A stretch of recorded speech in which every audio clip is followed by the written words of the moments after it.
Znači, slušaj vamo. Ako misliš da su one stare jugoslovenske lektire, golo sranje i teško smaranje, opasno si se zajebao.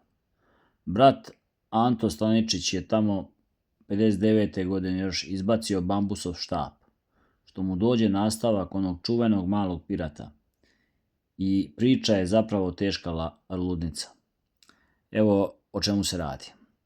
Glavni lik Miljan nije više onaj usrani klinac kog može da šamara ko stigne. Stasao dečku ozbiljnog baju i postao kapetan broda. I normalno, čim je dobio prvu šljaku da isplovi, odmah neka sranja i peripetije. Radnja puca od Boke do Drača, krajem 18. veka, vreme totalnog rasula. Metačka republika prsla ko oblanda.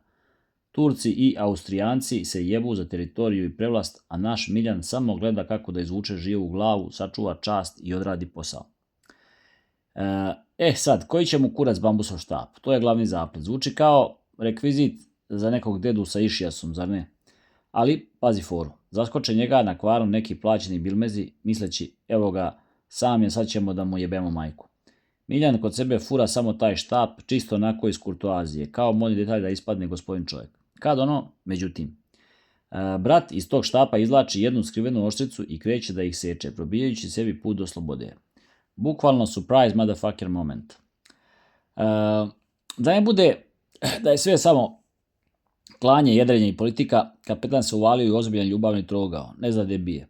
S jedne strane je Ružica, poštena i skromna naša devojka iz naroda, ono da je bez blama dovedeš u kuću, s druge strane neka besna metačka kontesina, teška aristokratija, verovatno grmi kako izgleda, ali je u glavi verovatno zajebana ko kratko ćebe. I sad ti tu budi pametan šta da odabereš. Pored svega toga ima i brdo detektivskih tripova. Miljana juri ljigave mletačke providure i domaće smradove koji bi rođenu Kijevu prodali za par kvadrata imanja. Sve u svemu, ozbiljno dobra istorijsko krimi vožnja.